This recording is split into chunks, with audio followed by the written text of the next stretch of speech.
ನಮಸ್ಕಾರ ವೀಕ್ಷಕರೇ, ಲೆವೆಲ್ ವಿಲಸ್ ಟಿವಿಗೆ ಸ್ವಾಗತ. ನೀವಿನ್ನೂ ನಮ್ಮ ಚಾನಲ್ಗೆ ಸಬ್ಸ್ಕ್ರೈಬ್ ಆಗಿಲ್ಲ ಅಂತ ಅಂದರೆ ಈ ಕೂಡಲೇ ಸಬ್ಸ್ಕ್ರೈಬ್ ಆಗಿ ಹಾಗೂ ಬೆಲ್ ಬಟನ್ನ ಪ್ರೆಸ್ ಮಾಡಿ.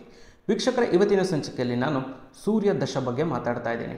ಈ ಸೂರ್ಯ ದಶ ಅನ್ನೋದು ಲೈಫಲ್ಲಿ ತುಂಬ ಇಂಪಾರ್ಟೆಂಟ್ ಆಗಿರುವಂಥ ದಶ. ಇದು ದೀರ್ಘವಾದ 20 ವರ್ಷಗಳ ಶುಕ್ರ ದಶದ ನಂತರ ಬರುವಂಥ ಒಂದು ದಶ. ಇದು 6 ವರ್ಷಗಳ ಕಾಲ ಇರುತ್ತೆ, ಅರ್ಥ ಆಯ್ತಾ? ಸೊ ಈ ದಶದಲ್ಲಿ ನೀವು ಶುಕ್ರ ದಶದಲ್ಲಿ ಏನೇನು ಅಚೀವ್ ಮಾಡೋದಕ್ಕಾಗಿರಲ್ಲ, ಅಥವಾ ಏನಾದರೂ ಒಂದು ಬಿಸ್ನೆಸ್ ಏನಾದರೂ ಸ್ಟಾರ್ಟ್ ಮಾಡಿದ್ರಿ ಅಂದ್ಕೊಳ್ಳಿ, ಅದನ್ನು ಒಂದು ಸ್ಟೇಬಿಲಿಟಿಗೆ ತೊಗೊಂಡೋಗೋವಂಥದ್ದು. ಒಟ್ಟಿನಲ್ಲಿ ಈ ದಶದಲ್ಲಿ ನೀವು ಹೊಸದಾಗಿ ಏನೋ ಮಾಡ್ತೀರಿ ಅನ್ನೋದಕ್ಕಿಂತ ಇರೋದನ್ನು ಚೆನ್ನಾಗಿ ಇಂಪ್ರೂವ್ ಮಾಡ್ತೀರಾ, ಇರೋದನ್ನು ತುಂಬ ಚೆನ್ನಾಗಿ ಬೆಳೆಸ್ತೀರಾ. ಅಂದರೆ ಒಂದು ಗಿಡನ ಹಾಕಿರ್ತೀರ ಆಲ್ರೆಡಿ, ಅದನ್ನು ಬೆಳೆಸುವಂಥ ಕಾರ್ಯಕ್ರಮ ಏನಿದೆಯಲ್ಲ, ಅದು ಸೂರ್ಯ ದಶದಲ್ಲಿ ನಡೆಯುತ್ತೆ. ಪ್ರಕೃತಿ ನಮಗೆ ಸೂರ್ಯನಿಂದ ಏನು ಕಲಿಸುತ್ತೆ ಅಂತ ನೋಡೋದಕ್ಕೆ ಹೋದರೆ ನಮಗಿಲ್ಲಿ ನೋಡ್ಬೋದು. ನಾವು ಆಲ್ರೆಡಿ ಏನಾದ್ರು ಒಂದು ಗಿಡ ಇದ್ದರೆ ಅದನ್ನು ಬೆಳೆಸುವಂಥದ್ದು ಸೂರ್ಯನ ಬೆಳಕು. ನೀವು ಅದಕ್ಕೆ ನೀರು ಹಾಕಲಿಲ್ಲ ಅಂದರೂ ಪರವಾಗಿಲ್ಲ. ಒಂದು ರೋಡ್ ಸೈಡಲ್ಲಿರೋವಂಥ ಗಿಡಗಳಿಗೆ ಯಾರು ನೀರು ಹಾಕ್ತಾರೆ ಅಲ್ವಾ? ಅದು ಪ್ರಕೃತಿ ಮಳೆ ಬಂದಾಗ ನೀರು ತಗೊಳುತ್ತೆ, ಅದೆಲ್ಲದೂ ಸರಿ. ಆದರೆ ಸೂರ್ಯನ ಬೆಳಕಿಲ್ಲ ಅಂದರೆ ಯಾವುದೇ ಗಿಡ ಕೂಡ ಬೆಳೆಯಲ್ಲ. ಅದೇ ಥರ ನಿಮ್ಮ ಜೀವನ ಕೂಡ ಸೂರ್ಯನ ಒಂದು ಅನುಗ್ರಹ ಇಲ್ಲ ಅಂತ ಏನು ಮಾಡೋದಕ್ಕಾಗಲ್ಲ. ಸೂರ್ಯ ದಶ ಒನ್ ಆಫ್ ದ ಇಂಪಾರ್ಟೆಂಟ್ ದಶಾಸ್ ಅಂತ ಹೇಳ್ಬೋದು. ಅಂದರೆ ಎಲ್ಲ ದಶಗಳು ಕೂಡ ಹೌದು ಇಂಪಾರ್ಟೆಂಟೇ, ಆದರೆ ಸೂರ್ಯ ದಶ ಏನಿದೆಯಲ್ಲ ಅದು ನಿಮ್ಮ ಲೈಫನ್ನು ಸ್ಟೆಬಿಲೈಸ್ ಮಾಡೋದ್ರಲ್ಲಿ, ಅಂದರೆ ಎಲ್ಲೋ ಮೇಲೆ ಕೆಳಗಡೆ ತುಂಬ ಆಗ್ತಾ ಇದೆ ಅನ್ನೋ ಥರ ಇದ್ದರೆ ಸೂರ್ಯ ದಶ ಬಂದುಬಿಟ್ಟು ನಿಂತ್ಕೊಳ್ಳಪ್ಪ ಸ್ವಲ್ಪ ಅಂತೇಳಿ ನಿಲ್ಲಿಸಿ ಆರಾಮಾಗಿ ಒಂದು ಸ್ಟೆಬಿಲಿಟಿನ ತಂದಿರುತ್ತೆ. ಜಾಸ್ತಿ ಮೇಲಕ್ಕೂ ಅಲ್ಲ, ಜಾಸ್ತಿ ಕೆಳಗೂ ಅಲ್ಲ ಅನ್ನೋ ಥರದ್ದು ಮಾಡುತ್ತೆ. ಸೊ ಈ ಸೂರ್ಯ ದಶದಲ್ಲಿ ನಾವು ಮೊದಲನೇದಾಗಿ ಏನು ನೋಡ್ಬೋದು ಅಂತ ನೋಡೋಕೆ ಹೋದರೆ, ನಿಮಗೆ ಕೂದಲುದ್ರೋ ಪ್ರಾಬ್ಲಮ್ಮು ಸಿಕ್ಕಾಬಟ್ಟೆ ಸ್ಟಾರ್ಟ್ ಆಗುತ್ತೆ. ಕಮೆಂಟ್ ಬಾಕ್ಸಲ್ಲೆಲ್ಲ ತುಂಬ ಜನ ಕೇಳ್ತಾಯಿದ್ರು, ಕೂದಲುದ್ರೋ ಸಮಸ್ಯೆಗೆ ಏನಾದರೂ ಹೇಳಿ ಅಂತ. ಫಸ್ಟ್ ಆಫ್ ಆಲ್ ಆ ಸಮಸ್ಯೆಗೆ ಪರಿಹಾರ ಹೇಳೋಕ್ಕೆ ನಾನು ಡಾಕ್ಟ್ರಲ್ಲ, ನಾನು ಅಸ್ಟ್ರಾಲಜರು. ಸೊ ನಾನು ಹೇಳೋದಾದರೆ ಏನು ಹೇಳ್ಬೋದು, ನಿಮ್ಮ ಕೂದಲುದ್ರೋ ಸಮಸ್ಯೆ ಸೂರ್ಯದಶ ಬಂದರೆ ಇನ್ನೂ ಜಾಸ್ತಿ ಆಗುತ್ತೆ ಅಷ್ಟೇ. ಕೂದಲು ಮೇಲಿನ ಆಸೆ ಬಿಟ್ಬಿಡ್ಬೇಕು ನೀವು. ಕೂದಲುದ್ರೋಕ್ಕೆ ಜ್ಯೋತಿಷ್ಯದಲ್ಲಿ ಇರುವಂಥದ್ದು ಮೇಯ್ನಾಗೆ 90% ಆಫ್ ದ ಟೈಮು ಎರಡೇ ಕಾರಣ. ಒಂದು, ಸೂರ್ಯ ಸಿಕ್ಕಾಬಟ್ಟೆ ಸ್ಟ್ರಾಂಗ್ ಇರಬೇಕು, ಇಲ್ಲ ಶುಕ್ರ ಸಿಕ್ಕಾಬಟ್ಟೆ ವೀಕ್ ಇರಬೇಕು. ಕೆಲವೊಂದಿಷ್ಟು ಕೇಸ್ಗಳಲ್ಲಿ ಇದೆರಡೂ ಇರುತ್ತೆ. ಅವರಿಗೆ ಕೂದಲುದ್ರೋದು ಸಹಜ ಅಂದರೆ ಸಹಜ. ಅದ್ರ ಬಗ್ಗೆ ತಲೆ ಕೆಡಿಸ್ಕೊಂಡು ಇರೋವಂಥದ್ದೇನು ಬೇಕಾಗಿಲ್ಲ. ಜಸ್ಟ್ ಕೂದಲುದ್ರುತ್ತೆ, ಅದನ್ನು ಅಕ್ಸೆಪ್ಟ್ ಮಾಡ್ಕೊಳ್ಳಿ. ಅಟ್ಲೀಸ್ಟ್ ಮಿನಿಮಮ್ ಅಂದರೆ ಮಿನಿಮಮ್ 2 ಸೆಂಟಿಮೀಟ್ರಷ್ಟಾದ್ರೂ ಹೇರ್ ಲೈನ್ ಅನ್ನೋದು ಹಿಂದಕ್ಕೆ ಹೋಗುತ್ತೆ. ಅಂದರೆ ಹೇರ್ ಲೈನ್ ಅಂತ ಅಂದರೆ ಇಲ್ಲಿ ಕೂದಲೇನು ಬೆಳೆಯುತ್ತಲ್ಲ, ಹೋಗ್ತಾ ಹೋಗ್ತಾ ಹೋಗ್ತಾ ಹಿಂದಕ್ಕೆ ಹೋಗುತ್ತೆ. ನೆಕ್ಸ್ಟು ಸೂರ್ಯದಶ ಬರ್ತಾ ಇದೆ ಅಂತ ಅಂದ್ಕೊಳ್ಳಿ. ಸೂರ್ಯದಶ ಬಂದ ತಕ್ಷಣಕ್ಕೆ ಇದ್ದಕ್ಕಿದ್ದಂಗೆ ನಿಮ್ಮ ತಂದೆ ಅಥವಾ ನಿಮ್ಮ ತಾತ ಅಥವಾ ನಿಮ್ಮ ಆ್ಯನ್ಸಿಸ್ಟರ್ಸ್ ಏನಿದ್ದಾರೆ, ಅಂದರೆ ನಮ್ಮ ವಂಶ ನಮ್ಮ ಪರಂಪರೆ ಅಂತ ನೀವೇನು ಅಂದ್ಕೊತೀರಲ್ಲ, ಸೊ ಅದ್ರ ಮೇಲೆ ಇದ್ದಕ್ಕಿದ್ದಂಗೆ ಪ್ರೀತಿ ಜಾಸ್ತಿ ಆಗುತ್ತೆ. ಎಕ್ಸ್ಪೆಷಲಿ ನಿಮ್ಮ ಫಾದರ್ ಮತ್ತು ಗ್ರ್ಯಾಂಡ್ ಫಾದರ್ ಮೇಲೆ. ಏನಕ್ಕೆ ಹಿಂಗಾಗುತ್ತೆ ಅಂದರೆ, ಸೂರ್ಯ ಪಿತೃಕಾರಕ ಅಲ್ವಾ? ಸೊ ಸೂರ್ಯ ಅದೆಂಥದೇ ಕೆಟ್ಟ ಪೊಸಿಷನಲ್ಲಿದ್ದರೂ ಕೂಡ ಸೂರ್ಯದಶ ಬರ್ತಾ ಇದೆ ಅನ್ಬೇಕಾದ್ರೆ ನಿಮಗೆ ತಂದೆ ಮೇಲೆ ಒಂದು ಪ್ರೀತಿ ಕಾಳಜಿ ಜಾಸ್ತಿ ಆಗುತ್ತೆ. ಅವರಿಲ್ಲ, ಏನೋ ನಿಮಗೆ ಏನೋ ವಯಸ್ಸಲ್ಲೇ ತೀರ್ಕೊಂಡು ಹೋಗ್ಬಿಟ್ಟಿದ್ದಾರೆ, ಬಟ್ ಇವಾಗ ನನಗೆ ಸೂರ್ಯದಶ ಬರ್ತಾ ಇದೆ ಅಂದರೆ ಏನೋ ಒಟ್ಟಿನಲ್ಲಿ ಅವ್ರ ಜೀವನದಲ್ಲಿ ಸಿಚುವೇಶನ್ಸ್ನ ಏನೋ ಫೇಸ್ ಮಾಡಿರ್ತಾರಲ್ವ, ಆ ಥರ ಸಿಚುವೇಶನ್ಸು ನಿಮ್ಮ ಲೈಫಲ್ಲೂ ಬರ್ಬೋದು. ಸೊ ಅವಾಗ ನಿಮಗೆ ನಿಮ್ಮ ತಂದೆ ಎಷ್ಟು ಕಷ್ಟಪಟ್ಟಿದ್ರು ಅಂತ ಅರಿವಾಗುತ್ತೆ. ಸೊ ನಿಮಗೆ ಒಂದು ಸ್ವಲ್ಪ ಅಲ್ಲಿ ನಿಮ್ಮ ತಂದೆ ಮೇಲೆ ಕಾಳಜಿ ಜಾಸ್ತಿ ಆಗೋವಂಥದ್ದು, ಅಥವಾ ಎಲ್ಲರೂ ಜೊತೆಲಿದ್ದರು ಚೆನ್ನಾಗಿದ್ರು ಅಂತ ಅನ್ನೋದಾದರೆ ಅವ್ರ ಮೇಲೆ ಒಂದು ಸ್ವಲ್ಪ ಜಾಸ್ತಿ ಅಫೆಕ್ಷನೇಟ್ ಇಟ್ಕೊಳ್ಳೋದು, ಅವ್ರ ಜೊತೆ ಜಾಸ್ತಿ ಮಾತುಕತೆ ಆಡೋದಕ್ಕೆ ಸ್ಟಾರ್ಟ್ ಮಾಡ್ತೀರಾ, ಅವ್ರ ಆರೋಗ್ಯದ ಬಗ್ಗೆ ಕಾಳಜಿ ಮಾಡೋದಕ್ಕೆ ಸ್ಟಾರ್ಟ್ ಮಾಡ್ತೀರಾ. ಈ ರೀತಿಯಾಗಿ ಬದಲಾವಣೆ ಸೂರ್ಯದಶದಲ್ಲಿ ಖಂಡಿತ ನಾವು ಕಾಣ್ಬೋದು. ಇನ್ ಕೇಸ್ ಸೂರ್ಯ ಅಂತ ಒಳ್ಳೆ ಪೊಸಿಷನಲ್ಲಿ ಇಲ್ಲ ಅಂತಂದರೆ ನಿಮ್ಮ ತಂದೆ ಜೊತೆ ಜಗಳನೂ ಆಗುತ್ತೆ. ಜಗಳ ಆಗೋದ್ರಲ್ಲಿ ಯಾವುದೇ ಥರ ಸಂದೇಹನೇ ಇಲ್ಲ. ಏನೇ ಜಗಳ ಆಗ್ಬೋದು, ಏನೇ ಬೈದಾಟಗಳಾಗ್ಬೋದು, ಆದರೆ ಎಂಡ್ ಆಫ್ ದ ಡೇ ನಿಮಗೆ ನಿಮ್ಮ ತಂದೆ ಊಟ ಮಾಡಲಿಲ್ಲ ಅಂದರೆ ಸಮಾಧಾನ ಆಗಲ್ಲ. ಈ ಥರ ಒಂದು ಸಣ್ಣ ಪುಟ್ಟ ಕಾಳಜಿಗಳು, ಈ ಥರ ಒಂದು ಅಫೆಕ್ಷನ್ನು, ಲವ್ವು ನಿಮ್ಮ ತಂದೆ ಮೇಲೆ, ನಿಮ್ಮ ತಾತನ ಮೇಲೆ, ಅಂದರೆ ಒಟ್ಟಿನಲ್ಲಿ ನಿಮ್ಮ ವಂಶ ಅಂತ ಏನು ನೀವು ಅಂದ್ಕೊತೀರ ಅಲ್ಲಿ ಅದೊಂದು ಸ್ವಲ್ಪ ಜಾಸ್ತಿ ಆಗುತ್ತೆ. ಎಕ್ಸ್ಪೆಷಲಿ ನಿಮ್ಮ ತಂದೆ ಮೇಲೆ ತುಂಬ ಜಾಸ್ತಿ ಇರುತ್ತೆ. ಸೂರ್ಯ ದಶ ಬರ್ತಾ ಇದೆ ಅಂದ ತಕ್ಷಣಕ್ಕೆ ನೀವೇನು ಮಾಡಬೇಕು ಅಂದರೆ, ನಿಮ್ಮ ತಂದೆಯ ಆರೋಗ್ಯನ A to Z ಎಲ್ಲ ಥರ ಚೆಕಪ್ ಮಾಡಬೇಕಾಗತ್ತೆ. ಸೊ ನಿಮ್ಮ ಜಾತಕದಲ್ಲಿ ಸೂರ್ಯ ಚೆನ್ನಾಗಿದೆಯಾ, ಏನು ತೊಂದರೆ ಇಲ್ಲ, ಏನು ತೊಂದರೆ ಆಗಬಾರ್ದು ಅನ್ನೋದಕ್ಕೆ ನೀವು ಆರೋಗ್ಯಕ್ಕೆ ಸಂಬಂಧಪಟ್ಟಂಗೆ ಎಲ್ಲ ಚೆಕಪ್ಸ್ನು ಮಾಡಿರ್ತೀರ. ಅಷ್ಟು ಉತ್ತಮವಾಗಿಲ್ಲ ಅಂತ ಅಂದರೆ ನಿಮ್ಮ ತಂದೆಗೆ ಒಂದು ಸ್ವಲ್ಪ ಆರೋಗ್ಯದಲ್ಲಿ ಸಮಸ್ಯೆ ಆಗುವಂಥದ್ದು, ನಿಮಗೂ ಸಹ ಆರೋಗ್ಯದಲ್ಲಿ ಸ್ವಲ್ಪ ಮಟ್ಟಿಗೆ ಸಮಸ್ಯೆ ಆಗುವಂಥದ್ದು. ಏನರಲ್ಲಿ ಸ್ಪೆಸಿಫಿಕ್ಕಾಗಿ ಹೇಳಬೇಕು ಅಂದರೆ, ಹೃದಯ ಸಂಬಂಧಿ ಕಾಯಿಲೆಗಳು ಬರುವಂಥದ್ದು, ಅಥವಾ ಬ್ಲಡ್ಡಲ್ಲಿ ಒಂದು ಸ್ವಲ್ಪ ಕೊಲೆಸ್ಟ್ರಾಲ್ ಅಂತಾರಲ್ಲ, ಬ್ಲಡ್ ಕೊಲೆಸ್ಟ್ರಾಲ್ ಅಂತಾರೆ, ಅದು ಕೂಡ ಜಾಸ್ತಿ ಆಗುವಂಥ ಚಾನ್ಸಸ್ ಇರುತ್ತೆ. ಇದು ಕೂಡ ಸೂರ್ಯನ ಎಫೆಕ್ಟು. ಸೂರ್ಯ ನಮ್ಮ ದೇಹದಲ್ಲಿ ಬ್ಲಡ್ ಕೊಲೆಸ್ಟ್ರಾಲ್ ಅಂತೀವಲ್ಲ ಅದನ್ನು, ಜೊತೆಗೆ ಹೃದಯಕ್ಕೆ ಸಂಬಂಧಪಟ್ಟಂತೆ, ಮೂಳೆಗಳಿಗೆ ಸಂಬಂಧಪಟ್ಟಂಗೆ, ಆತ್ಮಕ್ಕೆ ಸಂಬಂಧಪಟ್ಟಂಗೆ ಎಲ್ಲದನ್ನು ಕಂಟ್ರೋಲ್ ಮಾಡುವಂಥದ್ದು ಸೂರ್ಯ. ಇಷ್ಟು ಕಡೆ ಈ ಏರಿಯಾಗಳಲ್ಲಿ ಸೂರ್ಯ ನಿಮ್ಮ ಜಾತಕದಲ್ಲಿ ಚೆನ್ನಾಗಿಲ್ಲ ಅನ್ನೋದಾದರೆ, ಸೂರ್ಯನ ಮೇಲೆ ಯಾವುದೋ ಕೆಟ್ಟ ದೃಷ್ಟಿ ಇದೆ ಅನ್ನೋದಾದರೆ, ಫಸ್ಟ್ ಆಫ್ ಆಲು ಸೂರ್ಯನ ಮೇಲೆ ಯಾವುದೇ ಥರ ದೃಷ್ಟಿ ನಡೆಯಲ್ಲ. ಯಾಕೆಂದರೆ ಅವನೇ ಎಲ್ಲರನ್ನೂ ಕಂಟ್ರೋಲ್ ಮಾಡೋವಂಥವನು. ಗುರು ದೃಷ್ಟಿ ಒಂದು ಸ್ವಲ್ಪ ಮಟ್ಟಿಗೆ ತಕ್ಕ ಮಟ್ಟಿಗೆ ಗುರು ಅದು ಸೂರ್ಯನಿಗೆ ಸಮಾನವಾಗಿರುವಂಥ ಗ್ರಹ ಅಂತ ನೋಡ್ತೀವಿ ನಾವು ಜ್ಯೋತಿಷ್ಯದಲ್ಲಿ. ಹಾಗಾಗಿ ಗುರು ದೃಷ್ಟಿ ಒಂದು ತಕ್ಕ ಮಟ್ಟಿಗೆ ನಡೆಯುತ್ತೆ. ಆದರೆ ಅದನ್ನು ಬಿಟ್ಟರೆ ಬೇರೆ ಯಾವುದೇ ಥರ ದೃಷ್ಟಿಗಳು ಸೂರ್ಯನ ಮೇಲೆ ತೀರಾ ಪರಿಣಾಮ ಬೀರುವಂಥದ್ದೇನಿಲ್ಲ. ಸಣ್ಣ ಪುಟ್ಟ ಪರಿಣಾಮಗಳು ಬೀರುತ್ತೆ. ಕೆಲವೊಂದಿಷ್ಟು ಗ್ರಹಗಳ ಸಂಯೋಗ, ಫಾರ್ ಎಕ್ಸಾಂಪಲ್ಲು ಯಾವುದೋ ನೀಚ ಗ್ರಹಗಳ ಸಂಯೋಗ ಆಗಿರ್ಬೋದು, ಅದು ನೀಚ ಭಂಗ ಆಗಿದ್ರೆ ಏನು ತೊಂದರೆ ಇಲ್ಲ. ಅಥವಾ ಒಂದು ರಾಹು ಕೇತುವಿನ ಸಂಯೋಗ, ಈ ಥರ ಸಂಯೋಗಗಳಾಗಿದ್ದರೆ ದೃಷ್ಟಿ ಸೂರ್ಯನ ಮೇಲೆ ಅಷ್ಟು ಕಮ್ಮಿ ಪರಿಣಾಮ ಬೀರಲ್ಲ, ಅಷ್ಟು ಸುಲಭವಾಗಿ ಪರಿಣಾಮ ಬೀರಲ್ಲ. ಏನೋ ತುಂಬ ಗ್ರಾಚಾರ ಕೆಟ್ಟಿತ್ತು ಅಂದರೆ ಅವಾಗ ಮಾತ್ರ ಪರಿಣಾಮ ಬೀರುತ್ತಷ್ಟೇ, ನಾರ್ಮಲ್ಲಾಗೆ ಪರಿಣಾಮ ಬೀರಲ್ಲ. ಆದರೆ ಗ್ರಹಗಳ ಸಂಯೋಗ ಏನಿದೆಯಲ್ಲ ಇದು ತುಂಬ ಪರಿಣಾಮ ಆಗುತ್ತೆ. ಇನ್ ಕೇಸ್ ನಿಮ್ಮ ಜಾತಕದಲ್ಲಿ ಅಂಥ ಒಳ್ಳೆ ಕಾಂಬಿನೇಷನ್ ಇಲ್ಲ ಅನ್ನೋದಾದರೆ ನಿಮ್ಮ ತಂದೆ ಹಾಗೂ ನಿಮ್ಮ ಆರೋಗ್ಯದಲ್ಲಿ ಸಣ್ಣ ಪುಟ್ಟ ಏರುಪೇರು ಆಗೇ ಆಗುತ್ತೆ. ಅದು ದೊಡ್ಡದಾಗಬಾರ್ದು ಅನ್ನೋ ಉದ್ದೇಶಕ್ಕೆ ದಯವಿಟ್ಟು ಸೂರ್ಯದಶ ಇದೆ ಅನ್ಬೇಕಾದ್ರೆ ಆರೋಗ್ಯದ ಕಡೆ ತುಂಬ ಗಮನ ಕೊಡಿ. ಇನ್ನು ನೆಕ್ಸ್ಟ್ ಪಾಯಿಂಟ್ ಏನಂದರೆ, ಸೂರ್ಯದಶ ಬರ್ತಾ ಇದೆ ಅಂದ ತಕ್ಷಣಕ್ಕೆ ನಿಮಗೆ ಒಂಥರ ಕರೆಂಟ್ ಅಫೈರ್ಸ್ ಮೇಲೆ ಒಂದು ಸ್ವಲ್ಪ ಕಣ್ಣು ಹೋಗೋದಕ್ಕೆ ಸ್ಟಾರ್ಟ್ ಮಾಡುತ್ತೆ, ಅಥವಾ ಕಿವಿ ಕೇಳೋದಕ್ಕೆ ಸ್ಟಾರ್ಟ್ ಆಗುತ್ತೆ, ರಾಜಕೀಯದ ಬಗ್ಗೆ ಇಂಟ್ರೆಸ್ಟ್ ಬರುತ್ತೆ, ಪೇಪರ್ ಓದೋದಕ್ಕೆ ಸ್ಟಾರ್ಟ್ ಮಾಡ್ತೀರಾ, ನ್ಯೂಸ್ ನೋಡೋದಕ್ಕೆ ಸ್ಟಾರ್ಟ್ ಮಾಡ್ತೀರಾ, ಈ ರೀತಿ ಆಗುವಂಥದ್ದು. ಒಟ್ಟಿನಲ್ಲಿ ಅಲ್ಲಿ ತನಕ ನಿಮಗೆ ಜಗತ್ತಲ್ಲಿ ನಿಮಗೇನು ಬೇಕೋ ಅಷ್ಟನ್ನು ಮಾತ್ರ ನೋಡ್ತಿರ್ತೀರ. ಫಾರ್ ಎಕ್ಸಾಂಪಲ್ ಹೇಳೋದಾದರೆ ಒಂದು 18 ವರ್ಷದ ಹುಡುಗ ಅಂತ ಅಂದ್ಕೊಳ್ಳೋಣ, ಅವನಿಗೆ ಸೂರ್ಯದಶ ಅಲ್ಲಿ ತನಕ ಬಂದಿರಲ್ಲ, ಅವನಿಗೆ ಏನರ ಬಗ್ಗೆನೂ ಗೊತ್ತಿರಲ್ಲ. ಜಸ್ಟ್ ಅವನಾಯಿತು, ಅವನ ಎಂಜಾಯ್ಮೆಂಟ್ ಆಯಿತು, ಅವನಿಗೇನು ಬೇಕೋ ಅದನ್ನು ಮೊಬೈಲಲ್ಲಿ ನೋಡಿಕೊಂಡು ಅಥವಾ ಟಿ ವಿಯಲ್ಲಿ ನೋಡಿಕೊಂಡು ಈ ಥರ ಬೆಳೀತಾ ಇರ್ತಾನೆ. ಇದ್ದಕ್ಕಿದ್ದಂಗೆ ಸೂರ್ಯದಶ ಬರುತ್ತೆ, ಅವ್ನ ಡಿಗ್ರಿನೂ ಮುಗಿಯುತ್ತೆ ಅಂತ ಅಂದ್ಕೊಳ್ಳೋಣ ಆ ಟೈಮಲ್ಲಿ. ಸೊ ಅವನಿಗೆ ಏನೋ ಒಂಥರ ದುಡ್ಡನ್ನು ಯಾವ ಥರ ದುಡಿಬೇಕು, ಈ ಥರ ಲೈಫಲ್ಲಿ ಒಂದು ಮೇಜರ್ ಚೇಂಜಸ್ ಆಗೋದಕ್ಕೆ ಸ್ಟಾರ್ಟ್ ಆಗುತ್ತೆ. ದುಡ್ಡನ್ನು ಯಾವ ಥರ ದುಡಿಬೇಕು, ಇದನ್ನು ಯಾವ ಥರ ಟ್ಯಾಕ್ಸ್ಗಳನ್ನು ಉಳಿಸ್ಕೋಬೇಕು, ಅಥವಾ ನಾನು ಎಲ್ಲಿ ದುಡ್ಡು ಹಾಕಿದ್ರೆ ದುಡ್ಡು ಚೆನ್ನಾಗಿ ಬೆಳವಣಿಗೆ ಆಗುತ್ತೆ, ಯಾವ ಪಕ್ಷ ಅಧಿಕಾರ ಮಾಡ್ತಾಯಿದೆ, ಮಿನಿಸ್ಟ್ರುಗಳು ಯಾರ್ಯಾರಿದ್ದಾರೆ, CM ಯಾರಿದ್ದಾರೆ, ಸೆಂಟ್ರಲಲ್ಲಿ ಯಾವ ಸರ್ಕಾರ ಇದೆ, ಇದೆಲ್ಲದ್ರ ಬಗ್ಗೆನೂ ಒಂದು ಸ್ವಲ್ಪ ಜ್ಞಾನ ಬರೋದಕ್ಕೆ ಸ್ಟಾರ್ಟ್ ಆಗುತ್ತೆ. ಅಲ್ಲಿ ತನಕ ಅವನು ಅದ್ರ ಬಗ್ಗೆ ಕೇರೇ ಮಾಡ್ತಿರಲ್ಲ, ಅಂಥವನು ಕೂಡ ಎಲ್ಲದ್ರ ಬಗ್ಗೆನೂ ಒಂದು ಸ್ವಲ್ಪ ನಾಲೆಡ್ಜ್ ಬೆಳೆಸ್ಕೊಳ್ಳೋದಕ್ಕೆ ಸ್ಟಾರ್ಟ್ ಮಾಡ್ತಾನೆ. ನಮ್ಮ ಏರಿಯಾ ಕಾರ್ಪೊರೇಟ್ರ್ ಯಾರು, ಏನಾಗ್ತಾಯಿದೆ ಕೆಲಸ, ಸೊ ಯಾವ್ದಾದ್ರು ಏನು ಟೆಂಡರ್ ಹಾಕಿದ್ದಾರೆ, ರೋಡ್ ಯಾರು ಹಾಕ್ತಾ ಇದ್ದಾರೆ, ಇದೆಲ್ಲದನ್ನು ಒಂದು ಸ್ವಲ್ಪ ತಿಳ್ಕೊಳ್ಳೋದಕ್ಕೆ ಸ್ಟಾರ್ಟ್ ಮಾಡಿಬಿಡ್ತಾರೆ. ಈ ರೀತಿಯಾಗಿ ಮೇಜರ್ ಚೇಂಜಸ್ಗಳೇ ಆಗುತ್ತೆ. ಸೂರ್ಯದಶ ನಿಮ್ಮ ಲೈಫಲ್ಲಿ ಬರ್ತಾ ಇದೆ ಅಂದರೆ ಒಬ್ಬ ಮನುಷ್ಯ ಫುಲ್ ರೆಸ್ಪಾನ್ಸಿಬಲ್ ಆಗಿಬಿಡ್ತಾನೆ. ಯಾವ ಥರ ಅಂದರೆ ಈಗ ಹೇಳಿದ್ನಲ್ಲ ಆ ಥರ. ಸೂರ್ಯದಶ ಬರ್ತಾ ಇದ್ದಂಗೆ ಇದೆಲ್ಲದೂ ಆಗುತ್ತಲ್ವ, ಇದಕ್ಕೆ ತಕ್ಕನಂಗೆ ಒಂದು ಅಧಿಕಾರಿಗಳು ಹಾಗೂ ರಾಜಕಾರಣಿಗಳ ಮೇಲೆ ಒಂದು ಸಣ್ಣದಾಗಿ ಅಸಮಾಧಾನ ಏರೋದಕ್ಕೆ ಸ್ಟಾರ್ಟ್ ಆಗುತ್ತೆ. ನಿಮಗೆ ಇಷ್ಟು ದಿನ ಏನೂ ಗೊತ್ತಿರಲಿಲ್ಲ, ಏನೂ ಬೇಕಾಗಿರಲಿಲ್ಲ, ಬಟ್ ಸೂರ್ಯದಶ ಬರ್ತಾ ಇದೆ, ಎಲ್ಲದನ್ನೂ ತಿಳ್ಕೊತಾ ಇದ್ದೀರಾ. ನಿಮಗೆ ಸಣ್ಣದಾಗೆ ಏನೋ ಒಂದು ನಿಮ್ಮ DC ಇರ್ಬೋದು, ಅಥವಾ ತಹಶೀಲ್ದಾರ್ಗಳಿರ್ಬೋದು, ಅಥವಾ ನೀವು ಯಾವುದೋ ಗೌರ್ಮೆಂಟ್ ಆಫೀಸ್ಗಳಲ್ಲಿರೋಂಥ ಆಫೀಸರ್ಗಳಿರ್ಬೋದು, ಅಥವಾ MLA ಗಳಿರ್ಬೋದು, ಅಥವಾ ಒಂದು ಬೇರೆ ಬೇರೆ ನಿಮ್ಮ ಕಾರ್ಪೊರೇಟ್ರ್ಗಳಿರ್ಬೋದು, ಇವ್ರ ಮೇಲೆ, ರಾಜಕಾರಣಿಗಳ ಮೇಲೆ, ಮಿನಿಸ್ಟ್ರು, CM, PM ಯಾರು ಬೇಕಾದ್ರೂ ಆಗಿರಲಿ, ಅವ್ರ ಮೇಲೆ ಒಂದು ಸಣ್ಣದಾಗಿ ಅಸಮಾಧಾನ ಕಾಡುತ್ತೆ. ಅಸಮಾಧಾನ ಅಂತಂದರೆ ಬೆಳಗ್ಗೆ ಸಾಯಂಕಾಲ ಕುತ್ಕೊಂಡು ಬೈಯೋದು ಅಂತಲ್ಲ, ಹಿಂಗೆ ಮಾಡಿಬಿಟ್ರಾ, ಹಿಂಗೆ ಮಾಡಿದರೆ ಚೆನ್ನಾಗಿರೋದು, ಅಯ್ಯೋ ಹಂಗೆ ಮಾಡಬೇಕಿತ್ತು, ಹಿಂಗೆ ಯಾಕೆ ಮಾಡಿದರು ಅಂತ ಎಲ್ಲ ಅಂದ್ಕೊತೀರ ನಿಮಗೆ ನೀವೇ. ಸೊ ಅದರಿಂದ ಏನೂ ಆಗೋದಲ್ಲ, ಹೋಗೋದಲ್ಲ, ಬಟ್ ಸ್ಟಿಲ್ ಆ ಥರ ಎಲ್ಲ ನಿಮಗೆ ಅನಿಸುತ್ತೆ. ಇದು ನಿಮ್ಮ ಲೈಫಲ್ಲಿ ಈ ಥರ ನಿಮಗೆ ಅನಿಸ್ತಾ ಇದೆ ಅಂದರೆ ಸೂರ್ಯದಶ ಕಂಪ್ಲೀಟಾಗಿ ಆ್ಯಕ್ಟಿವೇಟ್ ಆಗಿದೆ ಅಂತ ಅರ್ಥ. ಏನಕ್ಕೆ ಹಿಂಗಾಗತ್ತೆ ಅನ್ನೋದಾದರೆ, ಸೂರ್ಯದಶ ಬಂದಾಗ ನಿಮಗೆ ನೀವೇ ರಾಜ ಆಗಿರ್ತೀರ. ಸೂರ್ಯ ಅವನ ಕ್ಯಾರೆಕ್ಟರ್ ನಿಮಗೆ ಬರುತ್ತೆ. ಸೊ ಸೂರ್ಯ ಅವನ ಕ್ಯಾರೆಕ್ಟರ್ ಏನು, ಅವನು ಹಿಮ್ಸೆಲ್ಫ್ ಈಸ್ ಎ ಕಿಂಗ್, ಓಕೆನಾ. ಸೊ ಒಬ್ಬ ರಾಜ ಇನ್ನೊಬ್ಬ ರಾಜನ್ನು ನೋಡಿದರೆ ಒಂದು ಸ್ವಲ್ಪ ಸಣ್ಣದಾಗಿ ಅಸೂಯೆ ಇರುತ್ತಲ್ವ. ಈ ಒಂದು ಗುಣ ಅಂದರೆ ನಿಮಗೆ ಅಸೂಯೆ ಇಲ್ಲ ಅಂತ ಅಂದ್ರೂ, ನೀವು ಭಾಳ ಒಳ್ಳೆಯವರು ಅಂತ ಅಂದ್ಕೊಂಡ್ರು, ಸೂರ್ಯದಶ ಬಂದಾಗ ಸಣ್ಣದಾಗೆ ನಿಮಗೆ ಈ ಥರ ಒಂದು ಅಸಮಾಧಾನಗಳಾಗುತ್ತಲ್ಲ ರಾಜಕಾರಣಿಗಳು, ಅಧಿಕಾರಿಗಳ ಮೇಲೆ. ಯಾವ ಕಾರಣಕ್ಕೋಸ್ಕರ ಆಗುತ್ತೆ ಅನ್ನೋದಾದರೆ, ಒಬ್ಬ ರಾಜ ಇನ್ನೊಬ್ಬ ರಾಜನ ನೋಡಿ ಅಸೂಯೆ ಪಡ್ಕೊಳ್ಳೋದು ಸಹಜ.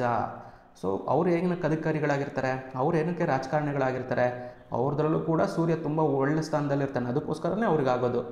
ನಿಮಗೂ ಕೂಡ ಇವಾಗ ಸೂರ್ಯ ಒಳ್ಳೆ ಸ್ಥಾನದಲ್ಲಿದ್ದರೆ ಒಳ್ಳೆ ಚೆನ್ನಾಗೇ ನಡೀತಾ ಇರುತ್ತೆ ದಶ, ಅವಾಗ ನಿಮಗೂ ಕೂಡ ಆ ಥರ ಅಸೂಯೆ ಆಗೋವಂಥದ್ದು ಸಹಜ. ನೀವು ರಾಜಕಾರಣಿಗಳ ಬಗ್ಗೆ ಎಲ್ಲ ನೋಡಿರ್ತೀರ, ಕೇಳಿರ್ತೀರ, ಒಬ್ರನ್ನ ಕಂಡ್ರೆ ಒಬ್ರಿಗೆ ಆಗಲ್ಲ. ಆದ್ರೂ ಏನು ಮಾಡೋಕ್ಕಾಗಲ್ಲ, ಸರ್ಕಾರ ಒಂದರೊಳಗಡೆ ಇನ್ನೊಂದು ಅಡ್ಜಸ್ಟ್ ಮಾಡ್ಕೊಂಡು ಹೋಗಲೇಬೇಕಾಗತ್ತೆ ಅಷ್ಟೇ ಅಲ್ವಾ. ಇದೇ ಕಾರಣಕ್ಕೆ ನಿಮಗೆ ಸೂರ್ಯದಶ ಬರ್ತಾ ಇದೆ ಅಂದರೆ ಈಸಿಯಾಗಿ ಎಲ್ಲ ಥರ ಗೌರ್ಮೆಂಟ್ ವರ್ಕ್ಗಳು ಆಗುತ್ತೆ. ಗೌರ್ಮೆಂಟ್ ಜಾಬ್ ಸಿಗುತ್ತೆ ಅಂತಲ್ಲ, ಗೌರ್ಮೆಂಟ್ ಜಾಬಿಗೆ ಬೇರೆ ಬೇರೆ ಕಾಂಬಿನೇಷನ್ಗಳನ್ನ ನಾವು ನೋಡಬೇಕಾಗತ್ತೆ. ಆದರೆ ಯಾವುದೋ ಒಂದು ಗೌರ್ಮೆಂಟ್ ವರ್ಕ್ಗಳು, ಯಾವುದೋ ಟೆಂಡರ್ ಕರೆದಿರ್ತಾರೆ, ನೀವೇನೋ ಅಪ್ಲಿಕೇಶನ್ ಆಗಿರ್ತೀರ, ನಿಮಗೆ ಆಗ್ಬಿಡೋವಂಥದ್ದು. ಅಥವಾ ಸಿಂಪಲ್ಲಾಗೆ ನೀವೇನೋ ಗೌರ್ಮೆಂಟ್ ಆಫೀಸಲ್ಲಿ ಏನೋ ಕೆಲಸ ಇರುತ್ತೆ, ಏನೋ ಫೈಲ್ ಹಿಡ್ಕೊಂಡು ಹೋಗಿರ್ತೀರ, ಈಸಿಯಾಗಿ ಆಗಿಬಿಡುತ್ತೆ. ನೀವು ಅಷ್ಟು ಈಸಿಯಾಗಿ ಆಗುತ್ತೆ ಅಂತಲೇ ಅಂದ್ಕೊಂಡಿರಲ್ಲ, ಅಷ್ಟು ಈಸಿಯಾಗಿ ಆಗಿಬಿಡುತ್ತೆ ಕೆಲಸಗಳು. ಈ ರೀತಿಯಾಗಿ ಗೌರ್ಮೆಂಟಿಗೆ ಸಂಬಂಧಪಟ್ಟಂಗೆ ಎಲ್ಲ ಕೆಲಸಗಳು ಈಸಿಯಾಗಿ ಆಗುತ್ತೆ. ಅಥವಾ ನಿಮಗೆ ನೀಟಾಗಿ ರೂಟ್ಗಳು ಸಿಗುತ್ತೆ, ಆ ರೂಟ್ ಪ್ರಕಾರ ಹೋಗಿ ಎಲ್ಲ ಕೆಲಸಗಳನ್ನು ಮುಗಿಸ್ಕೊಂಡು ಬರೋವಂಥದ್ದು.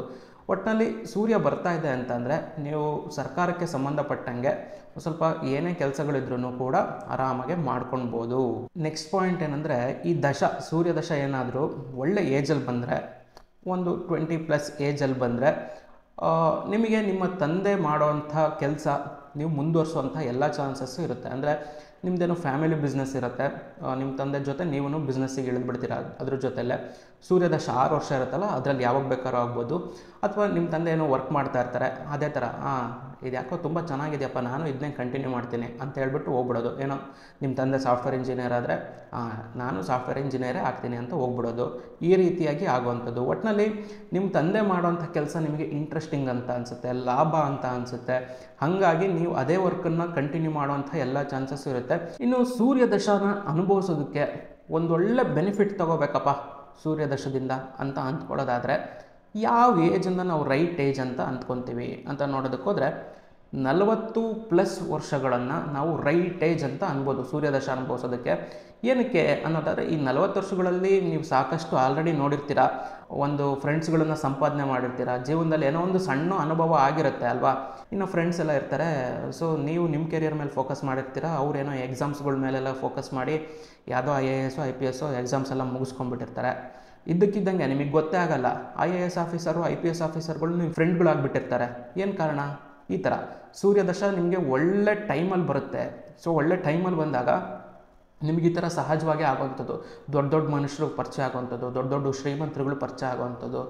40+ ವರ್ಷಗಳಲ್ಲಿ ನೀವು ಒಂದು ನಿಮಗೆ ಬೇಡ ಅಂತ ಅಂದ್ರೂ ಒಂದು ಸಣ್ಣದಾಗೆ ಸೂರ್ಯದಶ ಬರ್ತಾ ಇದೆ ಅಂದರೆ ರಾಜಕೀಯದಲ್ಲಿ ಒಂದು ಸಣ್ಣ ಹಿಡಿತನ ಸಾಧಿಸ್ಕೋಬೋದು. ಅಟ್ಲೀಸ್ಟ್ ಏನೋ ಇನ್ಫ್ಲೂಯೆನ್ಸ್ಗಳು, ಬೇರೆಯವ್ರಿಗೆ ಏನೋ ಕೆಲಸ ಆಗೋದಕ್ಕೆ ಒಂದು ಸಣ್ಣ ಇನ್ಫ್ಲೂಯೆನ್ಸ್ ಮಾಡ್ಬೋದು. ಅಷ್ಟರ ಮಟ್ಟಿಗಂತೂ ನಿಮಗೆ ತಾಕತ್ತು ಬರುತ್ತೆ. ಇನ್ ಕೇಸ್ ಇದೇನಾದ್ರು 40+ ಇಯರ್ಸಲ್ಲಿ ಬಂದರೆ. ಇನ್ ಕೇಸ್ ಸೂರ್ಯ ನಿಮ್ಮ ಜಾತಕದಲ್ಲಿ ಅಂಥ ಒಳ್ಳೆ ಪೊಸಿಷನಲ್ಲಿಲ್ಲ, ಒಂದು ಸ್ವಲ್ಪ ಬೇರೆ ಬೇರೆ ಗ್ರಹಗಳ ಸಂಯೋಗದಲ್ಲಿದೆ ಅನ್ಬೇಕಾದ್ರೆ, ಯಾವುದೇ ಕಾರಣಕ್ಕೂ ಸೂರ್ಯದಶದಲ್ಲಿ ಗೌರ್ಮೆಂಟ್ ಜೊತೆ ಚೆಲ್ಲಾಟ ಆಡೋದಕ್ಕೆ ಹೋಗಲೇಬೇಡಿ. ಫಸ್ಟ್ ಆಫ್ ಆಲ್ ಗೌರ್ಮೆಂಟ್ ಜೊತೆ ಚೆಲ್ಲಾಟ ಆಡೋದಕ್ಕೆ ಹೋಗಲೇಬೇಡಿ.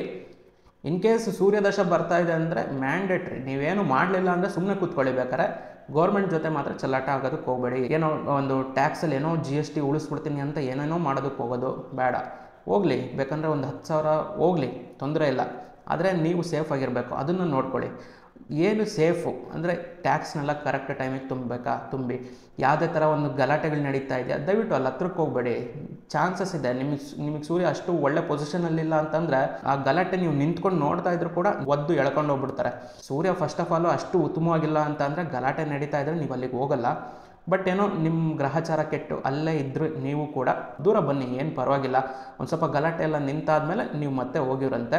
ನೆಕ್ಸ್ಟು ನೀವು ಮಾಡೋವಂಥ ಕೆಲಸದಲ್ಲಿ ಒಂದು ಸ್ವಲ್ಪ ಹಿನ್ನಡೆ ಆಗುವಂಥದ್ದು. ಏನೋ ಸೂರ್ಯ ನಿಮ್ಮ ಜಾತಕದಲ್ಲಿ ಅಂತ ಉತ್ತಮವಾದಂಥ ಪೊಸಿಷನಲ್ಲಿಲ್ಲ, ಸೂರ್ಯದಶ ಬರ್ತಾ ಇದೆ ಅನ್ಬೇಕಾರೆ ನಿಮಗೇನೋ ಪ್ರಮೋಷನ್ಸ್ಗಳನ್ನ ಎಕ್ಸ್ಪೆಕ್ಟ್ ಮಾಡ್ತಾ ಇರ್ತೀರ, ಪ್ರಮೋಷನ್ಗಳು ಸಿಗಲ್ಲ. ಸೊ ಇದಕ್ಕಿದ್ದಂಗೆ ಕೆಲಸ ಹೋಗುತ್ತೆ, ಮತ್ತೆ ಕೆಲಸ ಸಿಗುತ್ತೆ, ಹಿಂಗಾಗುವಂಥದ್ದು. ಒಂದು ಸ್ವಲ್ಪ ಸಣ್ಣ ಪುಟ್ಟ ಒಂದು ಚೇಂಜಸ್ಗಳಾಗುತ್ತೆ. ಈ ಟೈಮಲ್ಲಿ ನಿಮ್ಗೇನಾದ್ರು ಫಾರಿನ್ನಿಗೆ ಹೋಗಬೇಕು ಅಂತ ಅನಿಸಿದರೆ ದಯವಿಟ್ಟು, ಸೂರ್ಯದಶ ಬರ್ತಾ ಇದೆ, ಸೂರ್ಯ ಅಂತ ಒಳ್ಳೆ ಪೊಸಿಷನಲ್ಲಿಲ್ಲ, ಈ ಟೈಮಲ್ಲಿ ನಾನು ಏನು ಮಾಡಲಿ ಅನ್ನೋದಾದರೆ ಫಾರಿನ್ನಿಗೆ ಹೋಗೋದು ಕೂಡ ಒಂದು ಒಳ್ಳೆ ಐಡಿಯಾ. ಹೋಗಿ ಅಲ್ಲೇ ಪರ್ಮನೆಂಟಾಗಿ ಸೆಟ್ಲಾಗಿ ಅಂತ ಅಲ್ಲ, ಹೋಗೋದು, ದುಡ್ಕೊಳ್ಳೋದು, ಒಂದು ಸೂರ್ಯದಶ ಪಾಸ್ ಆಗೋ ತನಕ ಇರೋದು, ಅದಾದ್ಮೇಲೆ ಬರೋವಂಥದ್ದು. ಅಥವಾ ಎಷ್ಟಾಗುತ್ತೋ ಅಷ್ಟು ದುಡ್ದು ಆಮೇಲೆ ವಾಪಸ್ ಬರಬೇಕಾಗತ್ತೆ, ಏನು ತೊಂದರೆ ಅಂತೂ ಆಗಲ್ಲ. ಒಟ್ಟಿನಲ್ಲಿ ಸೂರ್ಯನ ಜೊತೆ ಏನಾದ್ರೂ ರಾಹು ಕೇತು ಶನಿ, ರಾಕೇಶ್ ಇತ್ತು ಅಂದರೆ, ರಾಕೇಶ್ ಅಂತ ಅಂದರೆ ರಾಹು ಕೇತು ಶನಿ ಅಂತ ಅರ್ಥ.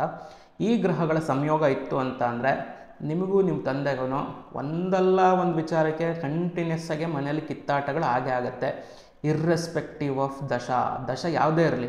ಸೊ ನಿಮಗಲ್ಲಿ ಎಫೆಕ್ಟ್ಗಳಿಗಂತೂ ಖಂಡಿತ ಇದ್ದೇ ಇರುತ್ತೆ.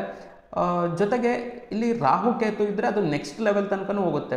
ಅಂದರೆ ಒಂಥರ ಮನೆಯಿಂದ ಹೊರಗಡೆ ಹೋಗ್ಬಿಡೋದು, ಒಂದು ಸಪ್ರೇಟಾಗಿ ಇರೋವಂಥದ್ದು, ಈ ಥರ ಎಲ್ಲ ಆಗೋವಂಥ ಚಾನ್ಸಸ್ ಇರುತ್ತೆ. ಆದರೆ ಶನಿ ಇತ್ತು ಅಂತ ಅಂದರೆ, ಸೂರ್ಯನ ಜೊತೆ ಶನಿ ಇತ್ತು ಅಂತ ಅಂದರೆ, ನೀವು ಏನೇ ಹೊಡೆದಾಟ ಮಾಡ್ಕೊಳ್ಳಿ, ಬೇಕಂದರೆ ದೊಣ್ಣೆ ಇಟ್ಕೊಂಡು ಒಬ್ರಿಗೊಬ್ರು ಹೊಡೆದಾಡ್ಕೊಳ್ಳಿ, ಆದರೂ ಕೂಡ ಏನೋ ಒಂಥರ ನಿಮಗೆ ನಿಮ್ಮ ತಂದೆ ಕಂಡ್ರೆ ಒಂದು ರೆಸ್ಪೆಕ್ಟ್ ಇರುತ್ತೆ, ನಿಮ್ಮ ತಂದೆಗೆ ನಿಮ್ಮನ್ನು ಕಂಡ್ರೆ ಒಂದು ಲವ್ ಇರುತ್ತೆ. ಸೊ ಇಬ್ಬರೂ ಏನು ಹೊಡೆದಾಡಿದ್ರೂ ಎಂಡ್ ಆಫ್ ದ ಡೇ ಹೋಗ್ಲಿ ಬಿಡು ಮಗ ಅಲ್ವಾ ಅಂತ ಅವರು ಬಿಡ್ತಾರೆ, ನೀವು ಹೋಗ್ಲಿ ಬಿಡು ನಮ್ಮ ಅಪ್ಪನೇ ಅಲ್ವಾ ಅಂತ ನೀವು ಸುಮ್ಮನೆ ಆಗ್ಬಿಡ್ತೀರ. ಶನಿ ಇದ್ದರೆ ಇದೊಂದು ಪಾಸಿಟಿವ್ ಎಫೆಕ್ಟು. ಯಾವಾಗಲೂ ಕೂಡ ಶನಿ ಸೂರ್ಯ ಅಷ್ಟು ಆಗಲ್ಲ ಅಂತಲೇ ಇರ್ತಾರೆ. ಹೌದು ಆಗಲ್ಲ, ಆದರೂ ಕೂಡ ಒಂದು ತಂದೆ ಮಕ್ಕಳು ಲವ್ ಅಥವಾ ಒಂದು ರೆಸ್ಪೆಕ್ಟಿಗೆ ಯಾವುದೇ ಥರ ತೊಂದರೆ ಆಗೋದಿಲ್ಲ. ಎಂಡ್ ಆಫ್ ದ ಡೇ ಎಲ್ಲದೂ ಸಾಲ್ವ್ ಆಗುತ್ತೆ. ಇನ್ ಕೇಸ್ ಶನಿ ಜೊತೆ ಇದ್ದರೆ ಮಾತ್ರ. ಬೇರೆ ಗ್ರಹಗಳ ಜೊತೆ ಇದ್ದರೆ ಅಫ್ಕೋರ್ಸ್ ಅದು ನೆಕ್ಸ್ಟ್ ಲೆವೆಲ್ ತನಕ ಹೋಗುತ್ತೆ. ಹಾಗಾದರೆ ಇದಕ್ಕೆಲ್ಲ ಪರಿಹಾರ ಅಂತ ಏನೂ ಇಲ್ವಾ? ಖಂಡಿತ ಪರಿಹಾರ ಅಂತೂ ಇದೆ. ಪರಿಹಾರ ಇಲ್ಲದಲೇ ಯಾವುದೇ ಸಮಸ್ಯೆಗಳು ಕೂಡ ಇರೋಲ್ಲ. ಸಮಸ್ಯೆ ಹುಟ್ಟೋಕ್ಕಿಂತ ಒಂದು ದಿನದ ಮುಂಚೆ ಪರಿಹಾರ ಹುಟ್ಟುತ್ತಂತೆ ಯಾವಾಗಲೂ. ಸೊ ಆ ಸಮಸ್ಯೆಗೊಂದು ಸೊಲ್ಯೂಷನ್ ಹುಟ್ಟುತ್ತಂತೆ. ಸೊ ಹಂಗೆ ಇಲ್ಲೂ ಕೂಡ ಸೂರ್ಯದಶದಲ್ಲಿ ಏನೇನು ನೆಗೆಟಿವ್ಸ್ನ ನೀವು ಅನುಭವಿಸ್ಬೋದು, ಆದರೆ ಎಲ್ಲದೂ ಕೂಡ ಯಾವುದು ಕೂಡ ಅನ್ಕಂಟ್ರೋಲಬಲ್ ಅಲ್ಲ, ಎಲ್ಲದನ್ನು ನೀವು ಕಂಟ್ರೋಲ್ ಮಾಡ್ಬೋದು. ಸೊ ಹಾಗಾದರೆ ಏನೇನು ಪರಿಹಾರ ಅಂತ ನೋಡೋದಕ್ಕೋದ್ರೆ, ಮೊದಲನೇದಾಗಿ ನೀವು ನಿಮ್ಮ ಒಂದು ಬಾಸ್ಗಳಿಗೆ ಅಥವಾ ಒಂದು ಯಾವುದೋ ಗೌರ್ಮೆಂಟ್ ಎಂಪ್ಲಾಯ್ಗಳಿಗೆ, ಗೌರ್ಮೆಂಟ್ ಅಧಿಕಾರಿಗಳಿಗೆ ದಯವಿಟ್ಟು ನೀವು ಗೌರವ ಕೊಡೋದನ್ನು ಕಲ್ತ್ಕೋಬೇಕು. ಅಫ್ಕೋರ್ಸ್ ಈಗ ಗೌರ್ಮೆಂಟ್ ಅಧಿಕಾರಿಗಳು, ಗೌರ್ಮೆಂಟ್ ಸರ್ವೆಂಟ್ಸು ಅಂತ ಅಂತೀವಿ ನಾವೆಲ್ಲ, ಅಂದರೆ ಅವರೆಲ್ಲ ಕೂಡ ಪಬ್ಲಿಕ್ ಸರ್ವೆಂಟ್ಗಳು. ಅವರು ಏನೇ ನಾವು ಪಬ್ಲಿಕ್ ಸರ್ವೆಂಟ್ ಅಂತ ಅಂದ್ರೂ ನೀವು ಸೂರ್ಯದಶದಲ್ಲಿ ಒಂದು ಸ್ವಲ್ಪ ಅವರಿಗೆ ಗೌರವ ಅಥವಾ ಅವ್ರ ಜೊತೆ ಒಂದು ಸ್ನೇಹ ಸಂಬಂಧನ ಇಂಪ್ರೂವ್ ಮಾಡ್ಕೊಳ್ಳೋದಕ್ಕೆ ನೋಡಿ. ಅದರಿಂದ ನಿಮಗೆ ಆಗುವಂಥ ಲಾಭ ಏನಿದೆಯಲ್ಲ ಅದು ನೆಕ್ಸ್ಟ್ ಲೆವೆಲ್ಲು, ಅದೊಂದು ಅನ್ಎಕ್ಸ್ಪ್ಲೈನಬಲ್ಲು. ಅದು ಏನೇ ಸೂರ್ಯ ಯಾವುದೇ ಥರ ಪೊಸಿಷನಲ್ಲಿರಲಿ, ಆದರೆ ನೀವಲ್ಲಿ ಒಂದು ಅಧಿಕಾರಿಗಳ ಜೊತೆ ಸ್ನೇಹದಿಂದ ಇರೋದು, ಅಥವಾ ನಿಮ್ಮ ಬಾಸ್, ನೆಕ್ಸ್ಟ್ ನಿಮ್ಮ ಮ್ಯಾನೇಜರ್ಗಳು ಅಥವಾ ಅವ್ರ ಜೊತೆ ಒಂದು ಸ್ನೇಹದಿಂದ ಇರೋದು, ಇದೆಲ್ಲ ಮಾಡಿದಾಗ ಇರ್ರೆಸ್ಪೆಕ್ಟಿವ್ ಆಫ್ ಸೂರ್ಯನ ಪೊಸಿಷನ್ನು ನಿಮಗೆ ಅದರಿಂದ ಲಾಭ ಆಗುತ್ತೆ. ನೆಕ್ಸ್ಟ್ ಪಾಯಿಂಟ್ ಏನಂದರೆ, ವಾರಕ್ಕೆ ಒಂದು ಸತಿನಾದರೂ ನೀವು ಉಪವಾಸ ಮಾಡಬೇಕಾಗತ್ತೆ. ಇಲ್ಲ ವಾರಕ್ಕೊಂದು ಸತಿ ಆಗಲ್ಲ, ಶುಗರ್ ಇದೆ, ಬಿ ಪಿ ಇದೆ ಅನ್ನೋದಾದರೆ ಅಟ್ಲೀಸ್ಟ್ ತಿಂಗಳಿಗೆ ಒಂದು ಸತಿನಾದರೂ ಕಂಪ್ಲೀಟ್ಲಿ ಉಪವಾಸ ಮಾಡಿ. ಅಂದರೆ ಒಂದು ಹೊತ್ತು ಬಿಡುವಂಥದ್ದು ಅಲ್ಲ, 3 ಹೊತ್ತೂ ಬಿಟ್ಬಿಡೋದು. ಅವತ್ತಿನ ದಿವಸ ಏನೋ ಜ್ಯೂಸ್ಗಳು ಅಥವಾ ಬೇರೆ ನೀರು ಕುಡ್ಕೊಂಡು, ಎಳ್ನೀರು ಕುಡ್ಕೊಂಡು ಇರಿ, ಪರವಾಗಿಲ್ಲ. ಒಟ್ಟಿಗೆ ಸಾಲಿಡ್ ಫುಡ್ ಅಂತೂ ಏನು ತೊಗೊಳೋದಕ್ಕೆ ಹೋಗಬೇಡಿ. ವಾರಕ್ಕೆ ಒಂದು ದಿನ, ಆಗಲ್ಲ ಅನ್ನೋರು ತಿಂಗಳಿಗೆ ಒಂದು ದಿನನಾದರೂ ಸರಿ ಮಾಡಿ. ಇದರಿಂದ ನಿಮಗೆ ತುಂಬ ಚೆನ್ನಾಗಿ ಸೂರ್ಯ ಜಾತಕದಲ್ಲಿ ವೃದ್ಧಿ ಆಗುತ್ತೆ. ಅದೆಷ್ಟೇ ಕೆಟ್ಟ ಪೊಸಿಷನಲ್ಲಿದ್ದರೂ ಕೂಡ ತುಂಬ ಚೆನ್ನಾಗಿ ಆಗೋದಕ್ಕೆ ಸ್ಟಾರ್ಟ್ ಆಗುತ್ತೆ. ಕೆಲವೊಂದಿಷ್ಟು ಕೇಸ್ಗಳಲ್ಲಿ ಅದು ಒಳ್ಳೆ ಫಲಗಳನ್ನು ಕೂಡ ಕೊಡೋದಕ್ಕೆ ಸ್ಟಾರ್ಟ್ ಮಾಡಿಬಿಡುತ್ತೆ. ಏನು ಒಂದು ದಿನ ಊಟ ಬಿಡೋದು ಅಷ್ಟೇ ಅಲ್ವಾ, ಬಿಡಿ, ಏನು ತೊಂದರೆ ಆಗಲ್ಲ. ಉಪವಾಸ ಮಾಡೋದು ಆರೋಗ್ಯಕ್ಕೆ ಒಳ್ಳೆಯದು ಕೂಡ. ನೆಕ್ಸ್ಟ್ ಪಾಯಿಂಟು, ಸೂರ್ಯದಶದಲ್ಲಿ ಸೂರ್ಯನ ಆ್ಯಕ್ಟಿವ್ ಮಾಡೋದಕ್ಕೆ ನೀವು ಎಷ್ಟೊತ್ತಿಗೆ ಎದ್ದೇಳ್ತೀರೋ ಅನ್ನೋದು ಇಂಪಾರ್ಟೆಂಟ್ ಅಲ್ಲ. ನಿಮಗೆ ಬೆಳಗಾದ ತಕ್ಷಣಕ್ಕೆ, ನೀವು ಎದ್ದ ತಕ್ಷಣಕ್ಕೆ ದಯವಿಟ್ಟು ಸೂರ್ಯ ಎಲ್ಲಿದ್ದಾನೆ ಹುಡುಕೊಂಡು ಹೋಗ್ಬಿಟ್ಟು ಒಂದು ನಮಸ್ಕಾರ ಮಾಡಿಬಿಡಿ. ಅಲ್ಲಿಗೆ ನಿಮಗೆ ಅವತ್ತಿನ ದಿನ ಏನಿದೆಯಲ್ಲ ಒಂದು ಸ್ವಲ್ಪ ಪೀಸ್ಫುಲ್ಲಾಗಿ ಆಗುತ್ತೆ. ಇದನ್ನು ನೀವು ಇವತ್ತಿಂದನೇ ಟ್ರೈ ಮಾಡಿ, ಬೇಕಾರೆ ಇದು ವರ್ಕೌಟ್ ಆಗುತ್ತೆ. ನಿಮಗೆ ಒಂದೇ ದಿನ 2 ದಿನಕ್ಕೆ ನಿಮಗೆ ಇದು ರಿಸಲ್ಟ್ಸ್ ಗೊತ್ತಾಗೋದಕ್ಕೆ ಸ್ಟಾರ್ಟ್ ಆಗುತ್ತೆ. ನಿಮಗೆ ಏನೋ ಒಂದು ಸ್ವಲ್ಪ ಕಾನೂನು ಮೇಲೆ ಇಂಟ್ರೆಸ್ಟು ಇಲ್ಲ ಅನ್ನೋದಾದರೂ ಪರವಾಗಿಲ್ಲ, ದಯವಿಟ್ಟು ಕಾನೂನನ್ನು ತಿಳ್ಕೊಳೋದಕ್ಕೆ ಟ್ರೈ ಮಾಡಿ. ಸಣ್ಣ ಪುಟ್ಟ ರೂಲ್ಸ್ಗಳು, ರೆಗ್ಯುಲೇಷನ್ಸ್ಗಳನ್ನು ಕೂಡ ತಿಳ್ಕೊಳ್ಳಿ, ಅದನ್ನು ಫಾಲೋ ಮಾಡಿ ಕೂಡ. ಕಾನೂನು ಬಗ್ಗೆ ಒಂದು ಮಿನಿಮಮ್ ನಾಲೆಡ್ಜ್ ಇರಲಿ. ನನಗೇನು ಗೊತ್ತಿಲ್ಲ ಅನ್ನೋದು ಬೇಡ, ಸಣ್ಣ ಪುಟ್ಟ ನಾಲೆಡ್ಜ್, ನೀವು ಮಾಡೋಂಥ ಪ್ರೊಫೆಷನಿಗೆ ತಕ್ಕನಾಗೆ ಏನು ಜ್ಞಾನ ಇರಬೇಕು ಅಷ್ಟನ್ನಾದ್ರೂ ನೀವು ಇಟ್ಕೊಳ್ಳಿ. ನೆಕ್ಸ್ಟ್ ಪಾಯಿಂಟ್ ಏನಂದರೆ, ರಾಜಕಾರಣಿಗಳು, ಅಧಿಕಾರಿಗಳು ಇವರ ಸ್ನೇಹ ಮಾಡಿ. ಆದಷ್ಟು ಒಂದು ಒಳ್ಳೊಳ್ಳೆ ಕಮ್ಯುನಿಟಿಯಲ್ಲಿ ಪಾಲ್ಗೊಳ್ಳಿ. ಯಾವುದೊಂದು ರೋಟ್ರಿ ಕ್ಲಬ್ಗಳಿರ್ಬೋದು ಅಥವಾ ಈ ಥರ ಬೇರೆ ಏನೇನೋ ಸಂಘ ಸಂಸ್ಥೆಗಳೆಲ್ಲ ಇರುತ್ತಲ್ವ, ಈ ರೀತಿಯಾದಂಥ ಸಂಸ್ಥೆಗಳಲ್ಲಿ ಭಾಗವಹಿಸಿ. ಸೊ ಇದರಿಂದ ಒಂದು ಒಳ್ಳೆ ಕಾಂಟ್ಯಾಕ್ಟ್ಗಳು ಬೆಳೆಯುತ್ತೆ. ಸೊ ಈ ಕಾಂಟ್ಯಾಕ್ಟ್ಗಳೇನಿದೆಯಲ್ಲ ಇದು ನಿಮಗೆ ನೆಕ್ಸ್ಟ್ ಲೆವೆಲಲ್ಲಿ ಉಪಯೋಗ ಆಗುತ್ತೆ.